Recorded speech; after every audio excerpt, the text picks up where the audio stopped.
everybody, it's Jeremy. Welcome to Lucid's Tournament Game 7, where we are playing Helheim. It's turn 20. Let's jump into things.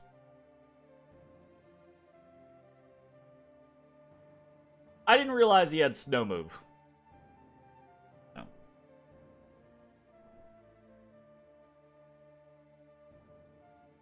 Yeah.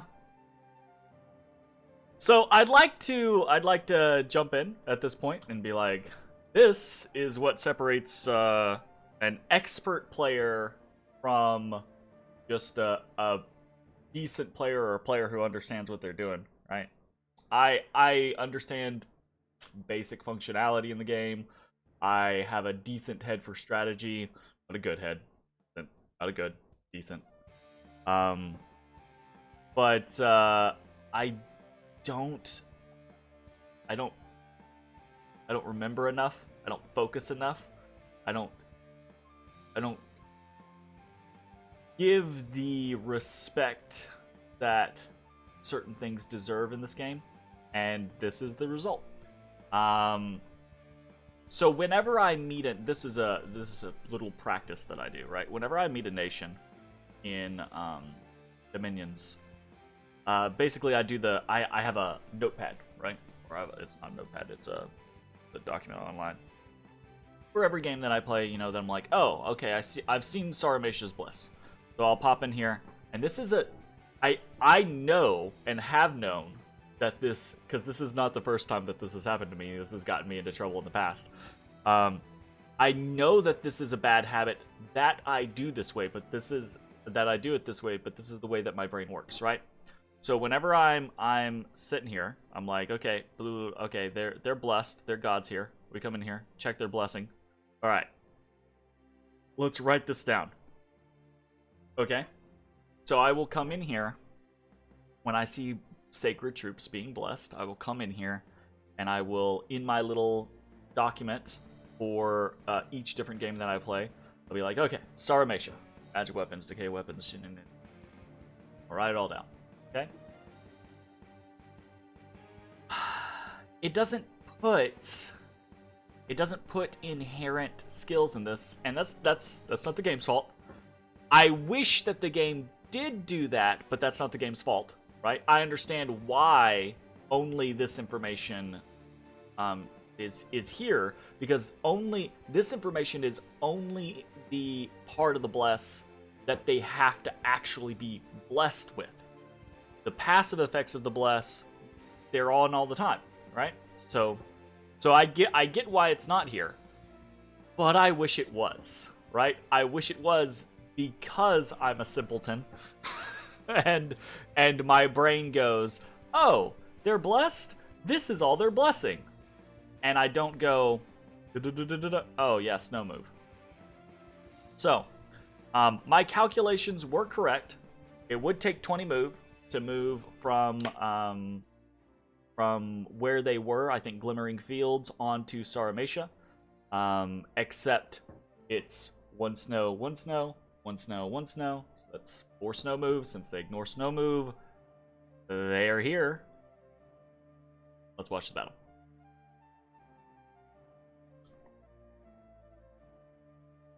Okay, so we get a bit of Phantasmal Warrior coming out, because that's the extra stuff we have.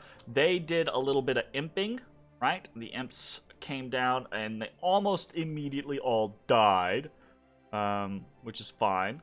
Our Hell Herdings are heading on out. He has done a smart tactic in this situation. I've criticized this previously, right? I criticized the guard commander move when expanding, although we've seen the flip side where I don't guard commander and then I lose commander, right? There's pros and cons, but in this scenario, this is exactly what you should do, right? Because putting all of these on guard and spacing out all of your warrior sorceresses, it gives you a screen that doesn't break, right? So all of your people are very well protected. And this is exactly what he wants in this type of situation. So we come forward, and we are able to close the line fairly well, fairly quickly. So that's good, but we already know the problem here. We already know the problem here. His Oirapatas, we look at them, 15, 13, 21, 12, 13, 18. They're just a little bit better, right? He's got a little bit more of a robust bless. I say a robust bless. He actually doesn't have a lot more in his blessing. He just took more immediate effects like defense skill 2 and strength 4, right? Instead of us having defense skill 2 and strength 4, we have things like reinvig and blood surge, right? And we have those because our focus was going to be more on thugging, right? Which I like blood surge for. I don't actually like blood surge very well for just base sacreds. But our focus was going to be more on thugging, and I like blood surge for thugging. And I like reinvigoration for thugging, right? So he has a more immediate, more effective bless. He has higher defense skill. He has higher strength. He has a withering weapons attachment on his shit. So we stick in, and we get to cutting. Oh, also, he's got Moss Body up on some of these people, I believe. Yeah, he's got Moss Body up on some of these. And that doesn't actually like hurt me directly because of our poison resistance. But what it does do is these individuals who are Moss Bodied, right? They're all but impossible for me to kill.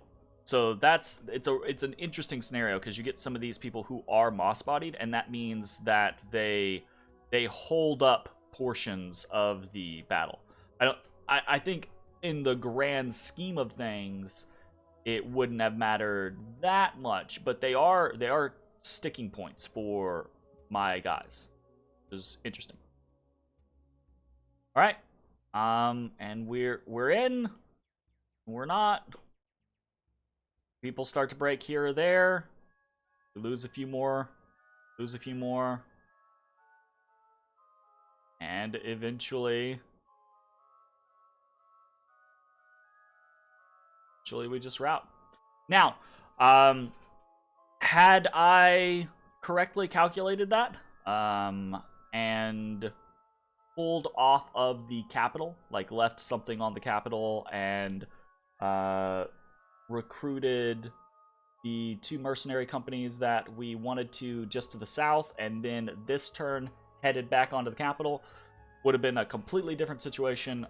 We probably would have smashed Saramatia. So this is absolutely 100% a situation where I fucked up, I made a mistake, and it might cost us the game, right? So Saramatia is now in a position of power comparatively to me, right? They're still in a war with, we'll talk about that. They're still in a war with multiple combatants. But now they have a stronger scenario, and we're on the defensive. That's going to be difficult to deal with. So we're going to have to figure out what to do. I am not upset by this. I wish it had not happened. I wish I had been paying more attention. And when I wish when I took down notes that I didn't have that bad habit of only checking the bless.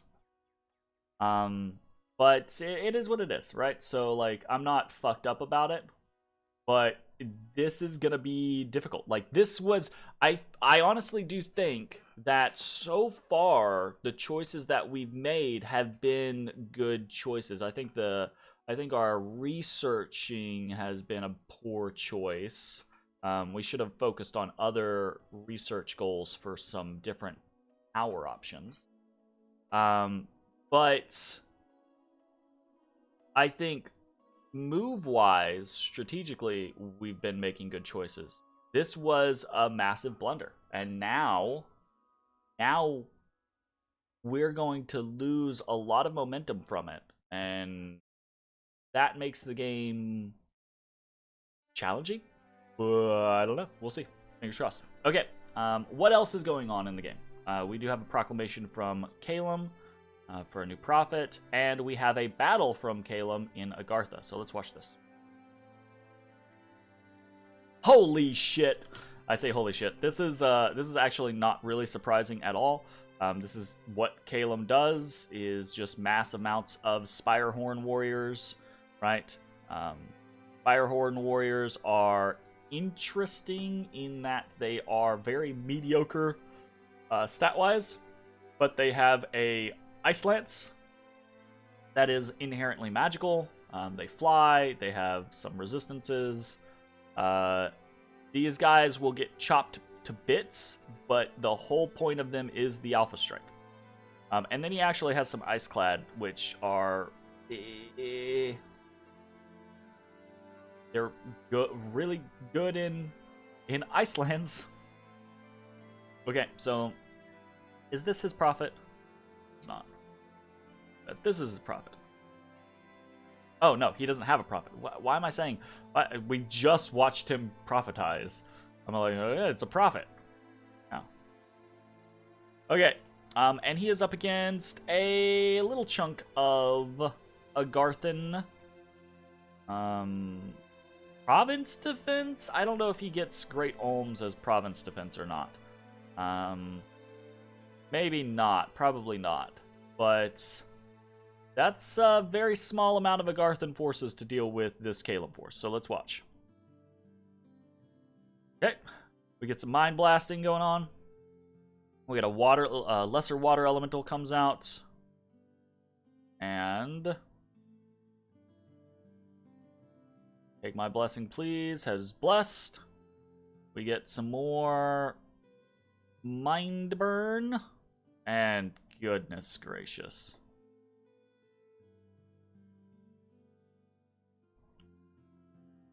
Yeah, I wish there were more options for units. It can be difficult to do anything about something like this. Like, you have options in the way you lay out your units, right? Bringing your Great Olms and putting them a little bit forward, right? So that when your infantry moves forward, they are around you. But you have to guess then whether or not he's going to immediately attack or attack rear, or whether he's going to hold attack rear. I wish there were scripting options, because like militarily, it's not like there was never a scenario. Again, this goes back to like more finite scripting control, just for the scripting portion, right? Just for the scripting portion. But for units, for your actual individual units, say for your Spirehorn warriors, not being able to, or your Pale One warriors, not being able to say, hey, hold this box formation and protect your leaders for the 5 turns of scripting. I get, this isn't me saying that there is 5 turns of scripting for the units. I'm saying there probably should be, right? That makes sense. Like, why can't we do that? It's not like it's not like battles, because these battles, right? You know, we're talking about like ancient history here. It's not like these battles are inspired by scenarios where everyone just ran at each other. There were strategies and tactics in ancient warfare, and the idea that we can't just like, oh, those guys fly. Okay, hold the box, y'all. Hold the box, right? The fact that we can't do things like that is a little mind-boggling. I think it's a scenario of like options. Like if you make that type of thing available, what counters that, right? Well, I say what counters that. ranged counters that, right? If you fucking sit there and you hold a box and you guess incorrectly and they come in and they just start pelting you with fucking ranged attack or ranged magic, etc., right? You're just gonna sit there and weather it, right? So I guess that's the counter, right? Is it becomes a guessing game. I guess it's already a guessing game. And like I said, I understand positioning allows you to do different things like that, but formation-wise, I think the game is kind of lacking. I don't know why, but I've recently been on this kick, very much this kick of what would Dominion 6 look like? What would I want in Dominion 6? And I think that's what I would want. I would want more. We all already know I want more finite control of scripting, but I would want like more formation options, like more control over the initial concept, like being able to say, almost script wise, right? Because like with Commander, I can say hold, hold, hold, attack closest, right? Why can't I do that with units, right? Like if I establish a unit and I have like a front line and I just like hold, hold, hold, hold, hold, you know, hold 5 times, attack closest, right? Or why is there not a command of hold, hold, hold, hold? Like why is there not a command of defend? Like don't attack anyone until you're engaged. Just hold your ground, right? You know? Now that could shoot you in the foot, right? You have this whole front line and they just don't engage while other bad shit is happening around you because they're following orders, right? That could be horrible. But you get what I'm saying. Or do like scenario that would allow for situations where you can have like flanks moving at different times. You can have, you know, and really all we have right now is hold an attack or attack. And where? Who? Right? That's it.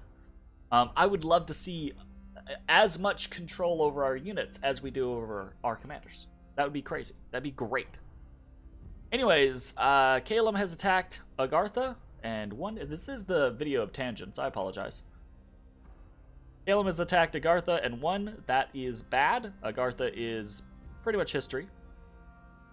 We have a battle in Marverni. Against...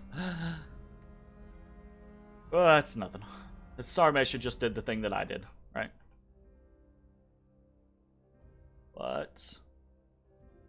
there's Marverni's Bless. So...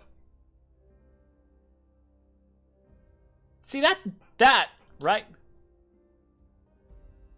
Larger is always on.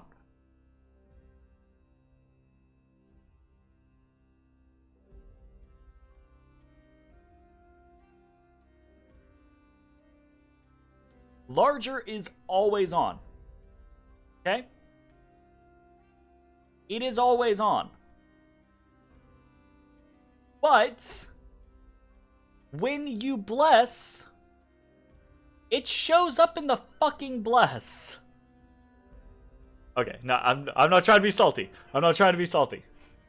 So does mountain survival. And why doesn't snow move show up in the freaking bless? I don't get that. I understand it's already on the units. It's a passive, but so is something like enlarge, right? I don't know. It annoys me. I just wish everything that was on the bless would show up on the bless when you're looking at it.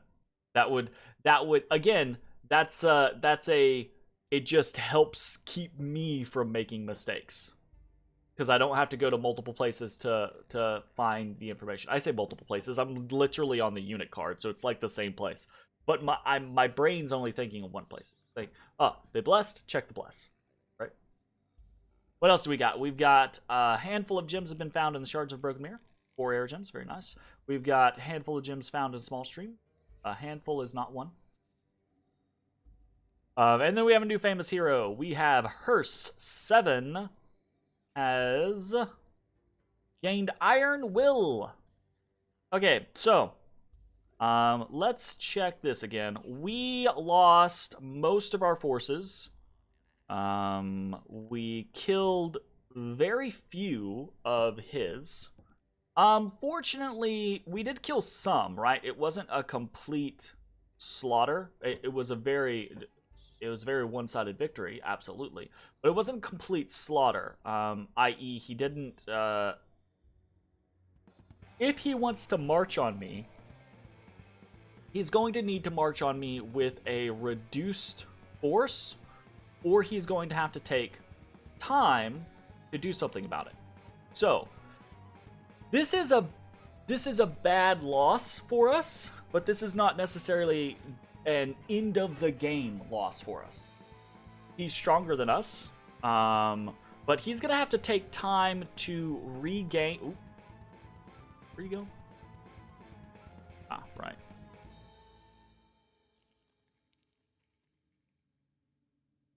He's gonna have to take time to regain his land.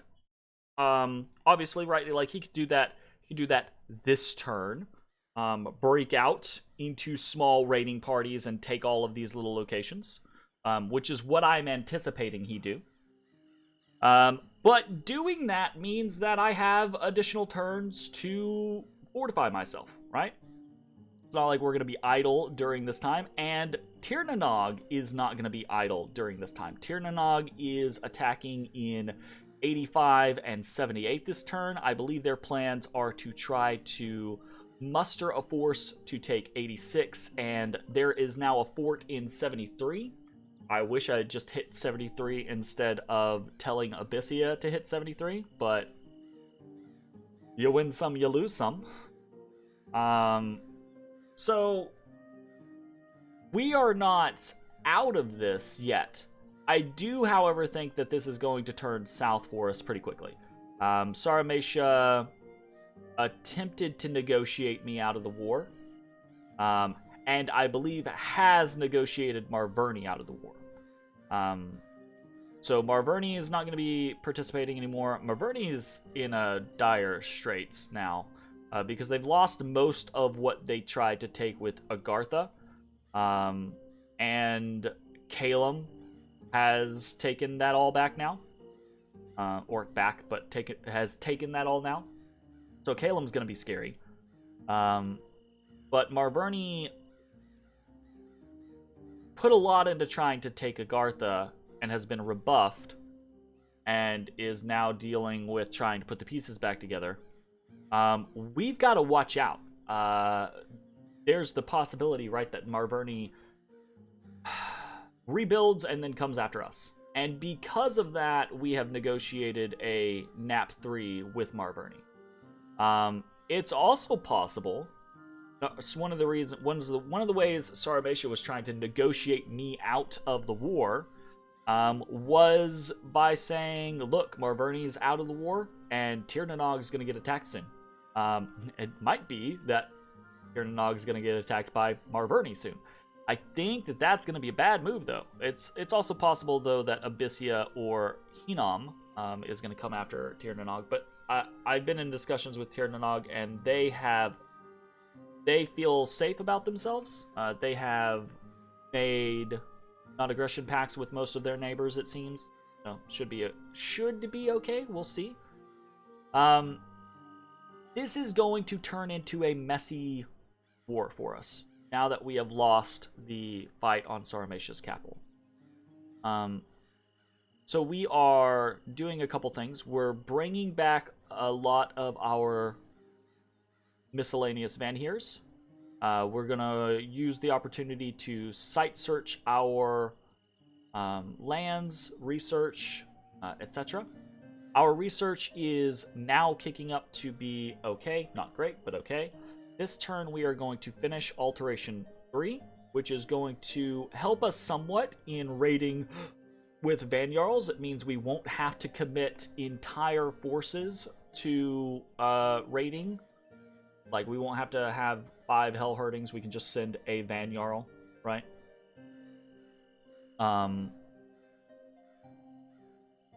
And... oh, And after that, we're moving into Enchantment 1, and then Conjuration 3.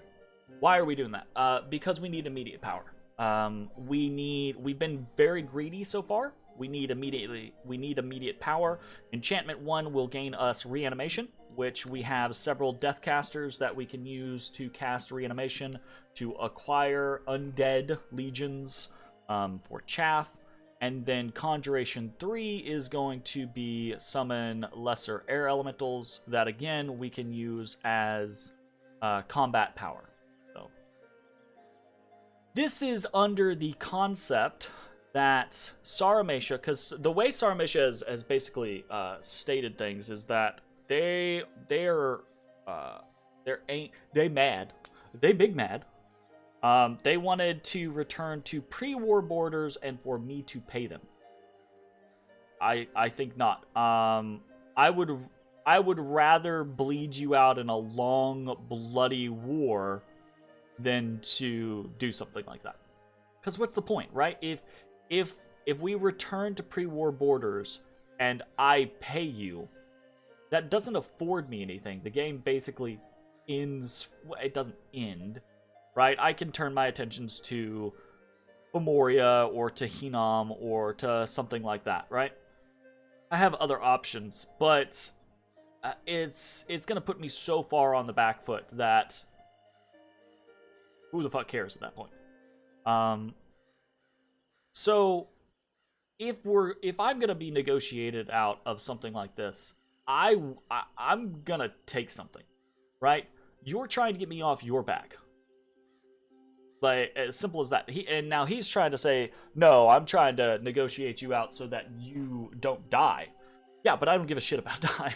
Like, it's a game, right? If this was real life, then yeah. And I was running a real nation, yeah, I would be like, okay, well, that war went horrible for us. Let's have peace, right? But it's not real life, and I can be a vindictive asshole. So, I asked for we could return to pre-war borders, but I wanted Bretgate. And if that happened, I would non-aggression pact him. I would peace out. I'd non-aggression pact him. And he could have all his land back. He did not take that offer. And he seems very likely to focus me in response. And all that's gonna do is mean that Tir Nanog is gonna have a very easy time eating his backfield. So our plan is to spend a lot of time raiding him, right? As you can see, Tir Nanog's hitting 85 and 78. We are going to go ahead and ping with what we have available. We are going to go ahead and ping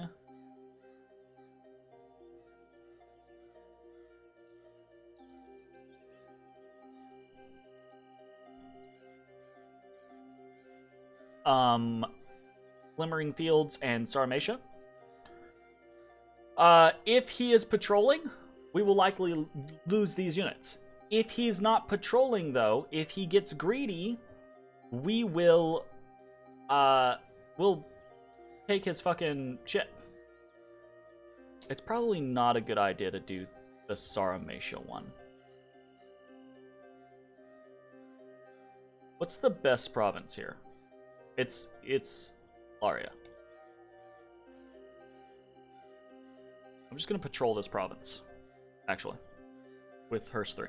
So we're not gonna hit Saramatia, but we are gonna try to hit Glimmering Fields to halt production, just to see if he's patrolling with anything. Because my assumption is if he is, it's not with much. So we'll see. Although. And if he sends out little raiding parties to take all of his land back, and we're just patrolling in Laria, we might be able to kill it. We'll see.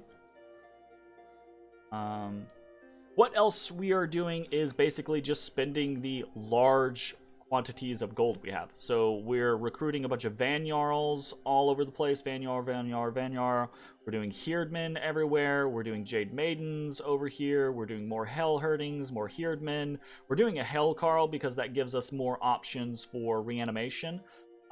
Next turn, we will have reanimation and we'll be able to pop out 30 skeletons, and we can do 30 skeletons a turn, at least 30 skeletons a turn, for many turns, depending on how we want to do. Like, if we see, boom, he just comes straight to Ard, and he's just like, I'm gonna fucking rush that motherfucker, then we're probably gonna do 30 skeletons, 30 skeletons, 30 skeletons, right?